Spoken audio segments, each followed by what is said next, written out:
Assalamualaikum warahmatullahi wabarakatuh.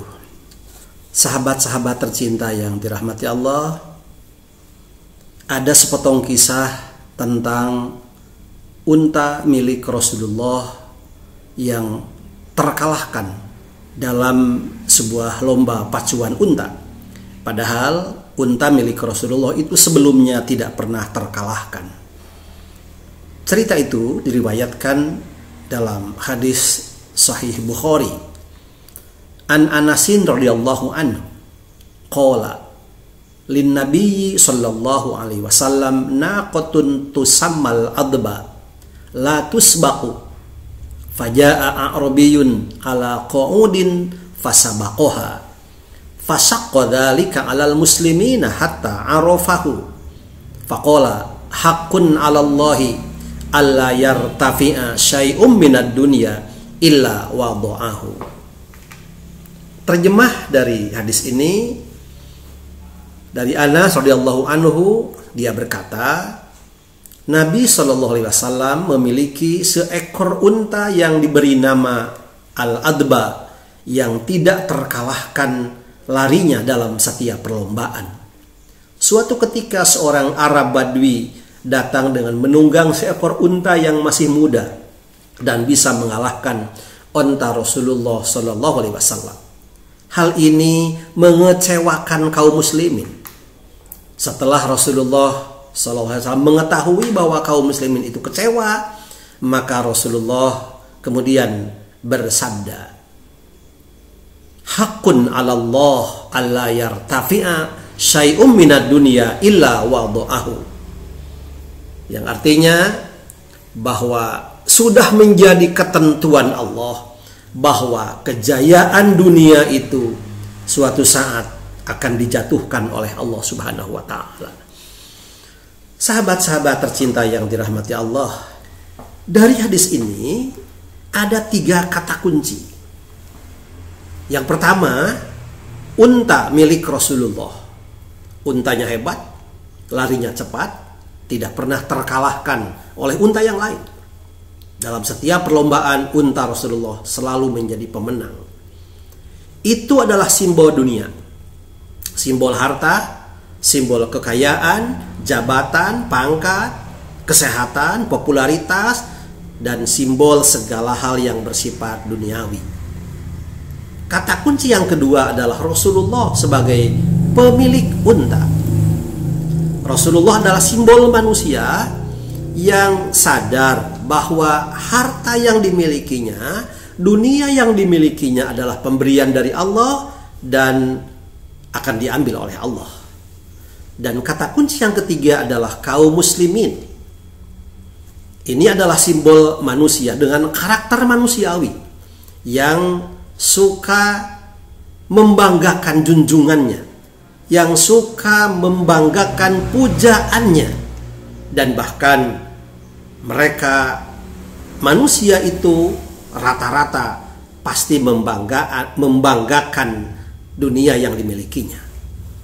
Nah, dalam kisah itu ternyata unta yang tidak pernah kalah dalam lomba lari milik Rasulullah itu dikalahkan oleh unta milik seorang Arab Badui. Kalahlah unta Rasulullah. Ketika umat Islam, kaum muslimin melihat kekalahan unta Rasulullah, maka kaum muslimin kecewa. Dan mungkin mereka menilai bahwa Rasulullah pun kecewa dengan kekalahan untanya.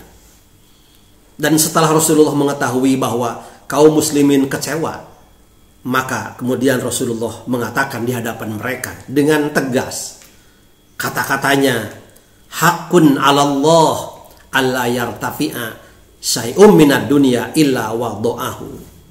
Sudah menjadi ketentuan Allah, hak mutlak bagi Allah bahwa alla yartafi'a, siapapun yang Allah tinggikan derajatnya dalam hal duniawi, tinggikan pangkatnya dalam hal duniawi, tinggikan hartanya, diperbanyak hartanya, atau popularitasnya, atau hal-hal yang bersifat duniawi, sudah menjadi ketentuan Allah apabila manusia diberi semua itu. Tetapi suatu saat semua itu Allah jugalah yang akan menjatuhkannya, Allah jugalah yang akan mengambilnya, Allah jugalah yang akan mencopotnya, Allah jugalah yang akan merenggutnya.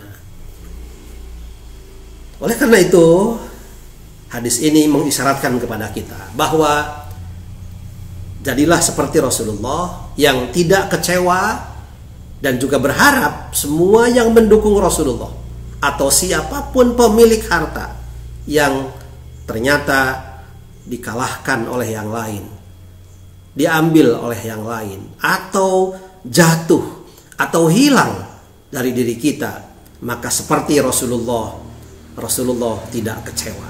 Bahkan Rasulullah menyadari bahwa apapun yang bersifat duniawi itu diberi oleh Allah kepada kita, dan Allah lah yang akan mengambilnya, Allah lah yang akan menjatuhkannya. Yang kedua, urusan duniawi itu sudah menjadi ketentuan Allah. Sekali lagi, urusan duniawi ini bukan urusan ukhrawi. Urusan duniawi diberikan oleh Allah kepada manusia. Jadi orang kaya karena kekayaannya diberi oleh Allah, orang sehat karena kesehatan diberi oleh Allah, orang yang punya jabatan karena jabatannya diberi oleh Allah, orang yang populer, orang yang terkenal karena sesungguhnya keterkenalan itu diberikan oleh Allah, orang yang memiliki dan menggenggam dunia itu sesungguhnya diberikan oleh Allah. Jadi bagi Allah sangatlah hak, sangatlah memiliki kemutlakan dan kekuasaan untuk kemudian mengambil kembali hal-hal yang bersifat duniawi itu, mengambil kembali jabatan itu, bahkan mungkin menjatuhkannya. Hak bagi Allah untuk mengambil kembali harta itu, untuk mengambil kembali popularitas itu, dan segala hal apa yang berkaitan dengan urusan duniawi. Oleh karena itu, sadarlah wahai para pemilik dan pemuja harta. Sadarlah wahai para pemilik dan pemuja kekuasaan. Sadarlah wahai para pemilik dan pemuja jabatan. Sadarlah wahai para pemilik dan pemuja popularitas. Sadarlah wahai para pemilik dan pemuja dunia. Sadarlah bahwa semua itu Allah lah yang memberikannya kepada kalian semua. Maka suatu saat nanti Allah pula lah yang akan menjatuhkannya, yang akan mengambilnya, yang akan merenggutnya, yang akan mencopotnya, yang akan mengambilnya. Pasti. Oleh karena itu Allah Subhanahu wa ta'ala yang memiliki kekuasaan, sadari oleh kita, dunia ini sementara. Dunia ini tidak ada yang abadi. Demikian, terima kasih. Wallahul muwaffiq ila aqwamit thoriq. Wassalamualaikum warahmatullahi wabarakatuh.